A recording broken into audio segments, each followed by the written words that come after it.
mujje baleka oluganda mbalamusaako mu linnya lya Mukama waffe Yesu. Mwebale kuweereza, mwebale kuba omulimu omulungi ogenda mu maaso wano buli lunaku. Mukama abampeera omukisa. Nebaza Katonda anganyiza okwogerako gye muli. Nzikiriza nti mu kaseera kano tunaweebwa omukisa nga tutunuulira ekigambo ky'endowooza Mukama kyatadde ku mmeeme yange okugabanako gye tuli. Kale katugende katusabeko. Mukama tukwebaza olwakadde kano, tugulumiza erinnya lyo Kitange. Tukwebaza Mukama Katonda ng'olw'obulamu obwa Kristo bwe tugabana Katonda wange n'abooluganda bonna mwami tukubutambula mu masekkati gaffe. Kozesa Mukama Kabaka abakabaka endowooza zange right now n'omutima gwange Mukama n'akamwa kange okwogera gye tuli.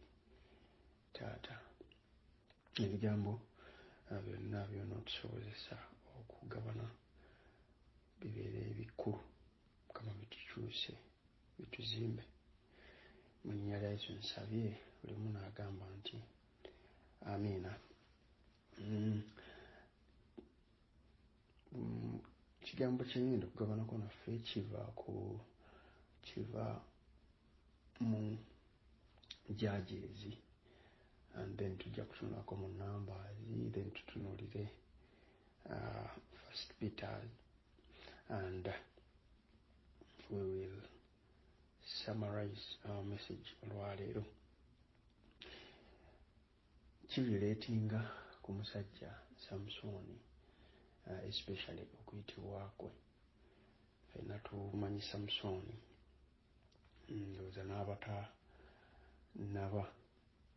n'atasomanga ku Bayibuli ayinza okuba yawulirako erinnya SAMSON olw'amaanyi ge, olw'ebintu eby'amaanyi ennyo Mukama bye yakola ku lw'abaana ba Isirayiri ng'ayita mu SAMSON ng'omulamuzi mu kiseera ekyo mu Isirayiri.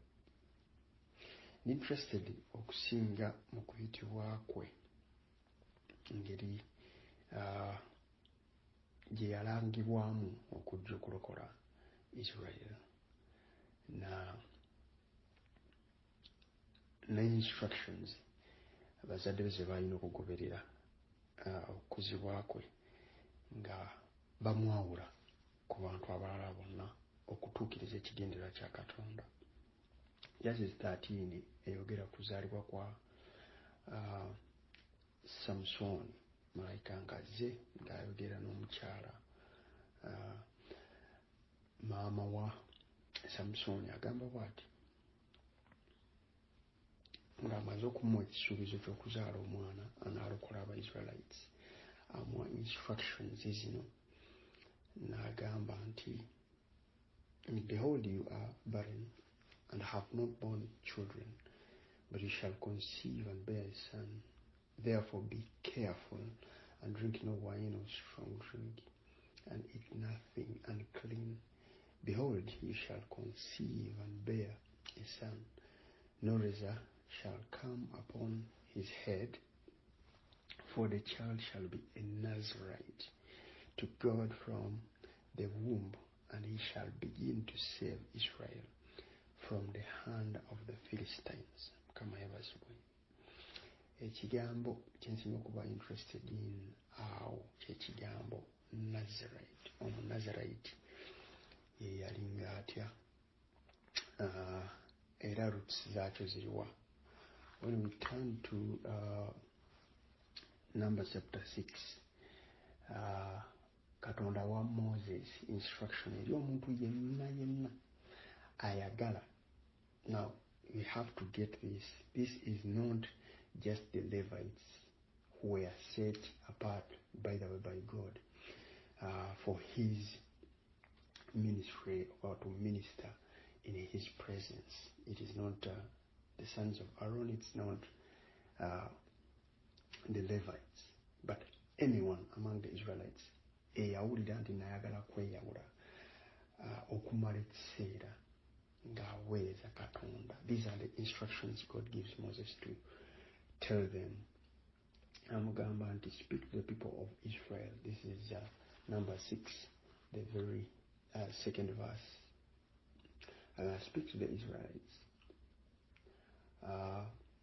Speak to the people of Israel, and say to them, when either a man or a woman make a special vow, the woman, the vow of the Nazarite, to separate himself to the Lord, he shall separate himself from wine and strong drink. He shall drink no vinegar made from wine or strong drink, and shall not drink any juice of grapes or eat grapes, fresh or dried. All the days of his separation he shall eat nothing that is produced by the grapevine, not even the seeds of the skins. Now all the days of his life, all the days of his vow of separation. So for as long as asazeho kubeera Nazarite, talina kulya ne grapes ezivaamu wine oba omwenge. Naga no razor n'enviiri ze tezijja kusalibwako. No razor shall touch his head until the time is completed. Mpaka ng'ekiseera ekyo kiweddeko kya vowing okubeera Nazarite oba kya vowing okubeera set apart for the Lord. When you read further in verse 6, agamba n'okugamba nti tajja kusemberera kifu.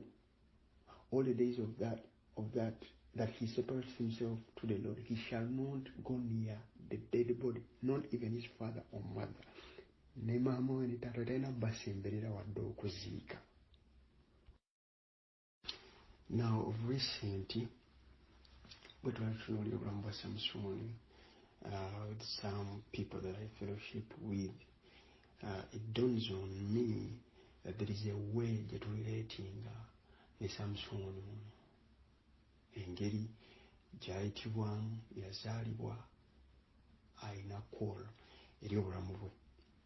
Nga ku lw'ebigendera bya Katonda yali alina okubeera ng'akola kingaanunula oba ng'alokola abaana ba Israel okubaggya mu buddu obw'Abafiristayini. Naye that comes with a specific kind of lifestyle Mukama gy'agamba SAMSON yennyini gy'alina okulivinga ng'obutasala nviiri. Nti ne mu luto ng'akyali mu luto, at conception mama we teyalina kunywa wadde ku mwenge, wadde okulya grapes, which is a fruit gye bakolamu omwenge. Ne batugamba nti ng'azaaliddwa teyalina na kusemberera, yalina wadde okusemberera ki, wadde omufu oba ne bwaba mama oba taata we, wadde okubakwatako oba okuba ng'aziika oba si kyo. Kolo eyo okubeera Nazarite ejja kubeera somehow broken. And when you trace back to where it comes from, nga Katonda agamba Moses nti omuntu yenna adesiringa okubeera nti abeera Nazarite oba abeera set apart okuweereza Katonda for a specific period of time. Now one can commit for the whole of his life okubeera nti agenda kubeera set apart, kubeera nti ye obulamu bwabwadde Katonda oba aweereza Katonda specifically. Abanafu abamu tubamanyi bagamba nti tebajja nakuwasa, though sometimes tebiddwa bulungi nti they are dedicating their life to strictly serve the Lord. And there are instructions that came with that. Nti, teyalina kusala nviiri. We see where it originates from in number 6. Teyalina kola ki, kulya na grapes, teyalina kusemberera bifudde. Yeah. So, and I was thinking how that relates to that, to us, fenga abakkiriza. And if you think about it, Mukama atuyita, as all of us may know from scriptures, nti tetweyita, tetwemanya, naye Mukama setting apart, n'atufuula ababe, okay, n'atulokola mu Yesu, okay. Bible egamba nti tetwali ba Katonda naye mu Yesu tujja ne tusemberera Katonda, mu ye ne tubeera n'essuubi, ne tubeera n'obulamu obujja, ne tubeera n'obulamu obupya. We carry a new or another identity, and I think that is the responsibility, or that is the form that our life takes. Obulamu bwaffe taking another direction. Omuntu eyali tafaayo, ngeri ki gy'oyogera, you don't care how you speak to people. Now you begin to be careful in your words. Omuntu eyali tafaayo yeeyisa atya, enneeyisaayo ekyuka. The way probably you dress and present yourself towards others, it should change in a specific way. Kubanga, you are now called, you are set apart. Okubeera omwana wa Katonda, you are set apart to represent God. As you know that we are ambassadors, you have a unique call upon your life.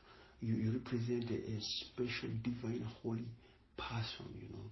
Peter says, indeed, be holy, for I am holy. And you don't speak a certain way. You don't behave a certain way. You have to even sometimes avoid groups and to be okay with others. But God has set you apart and given you probably specific instructions. And maybe to remove it, no, this is not for you. Yeah, and you don't have to necessarily you don't have to, do your hair.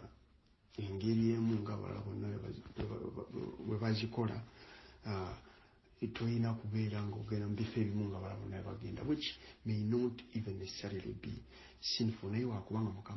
Set is apart. And we know, Samson, because he clung to certain things, and he probably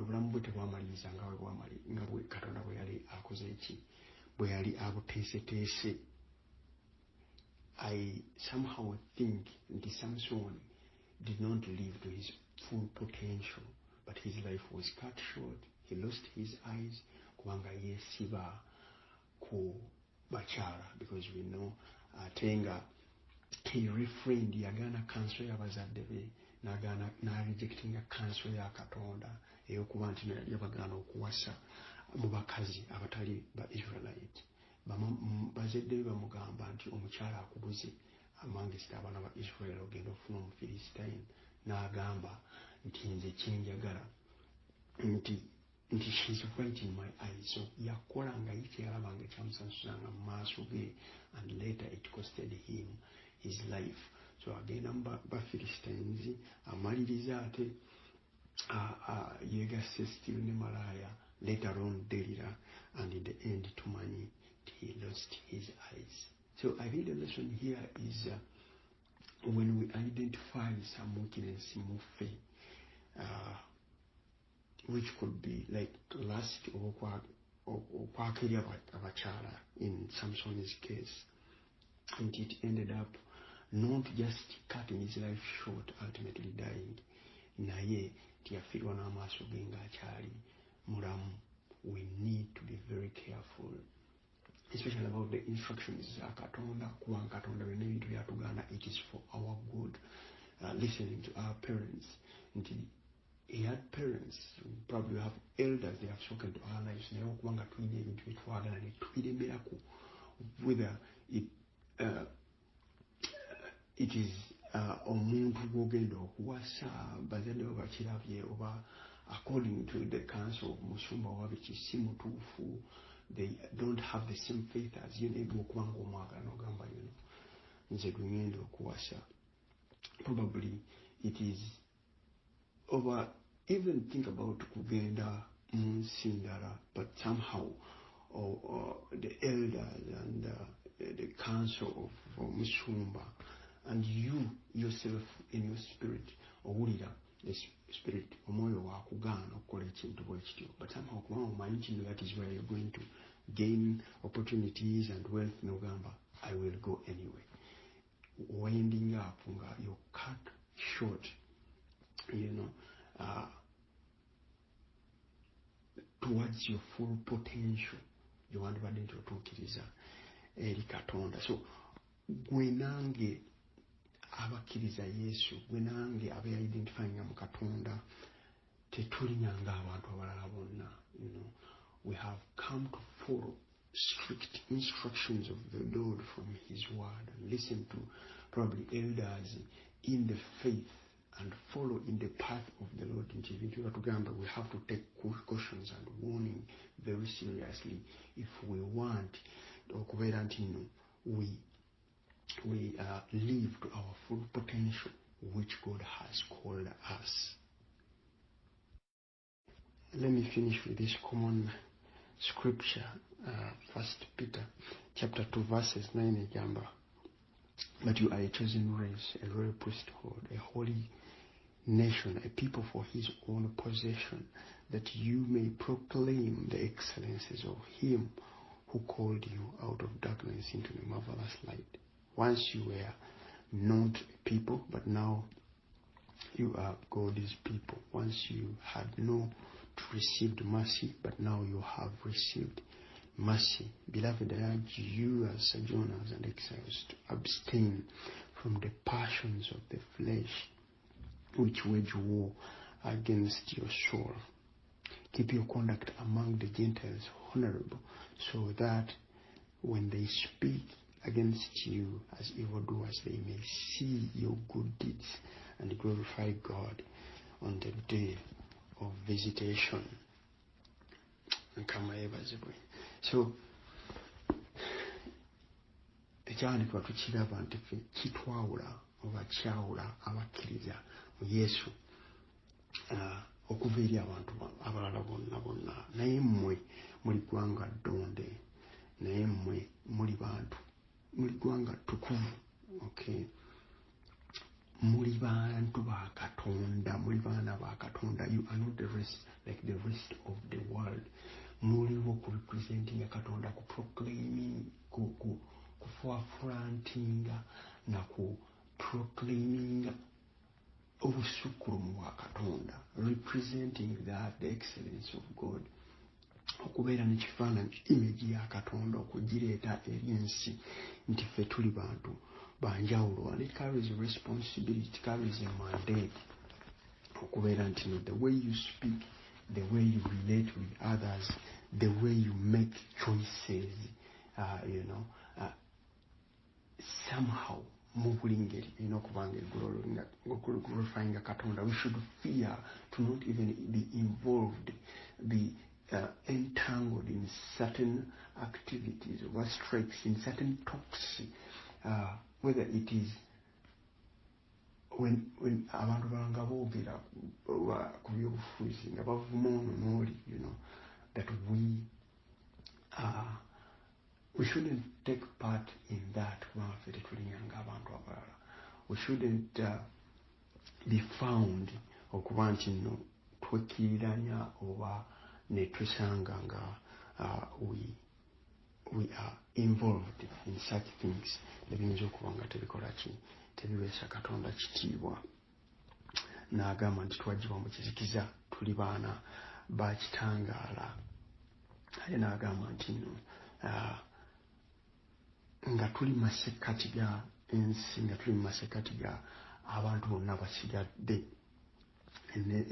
enneeyisa yaffe erina okubeera ennungi, enneeyisa yaffe erina okubeera nga eweesa ekitiibwa, respecting everyone else, bakama abo, regardless of who they are and how probably they teach you, they treat you. Nti toyina kubeera nga retaliate, toyina kubeera nga we disrespect people mu ngeri emu oba endala, toyina kubeera nga we rebel against elders ng'abantu abalala, because tuli bantu banjawulo, tuli ggwanga ddonde, tuliwo okubeera nti n'ebikolwa byaffe n'enneeyisa yaffe egulumiza Katonda mu buli ngeri, okubeera nti resisting passions z'omubiri, kubanga Peter atugambye nti they wage war against our soul, gye tuguma okugoberera emibiri gyaffe ne gye byagala, gye tuguma okugoberera lusts zaffe ez'emibiri ne desire zaffe, ebyobugagga, omubiri gwo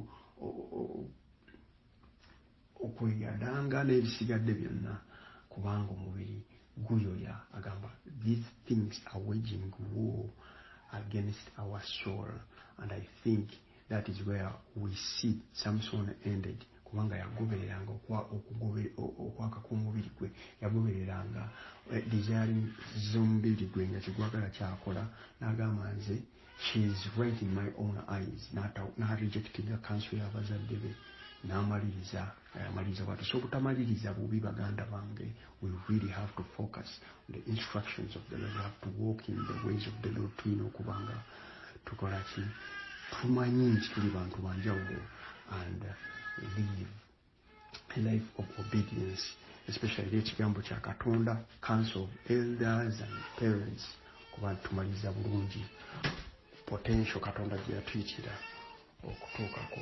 Kama yebasibwe.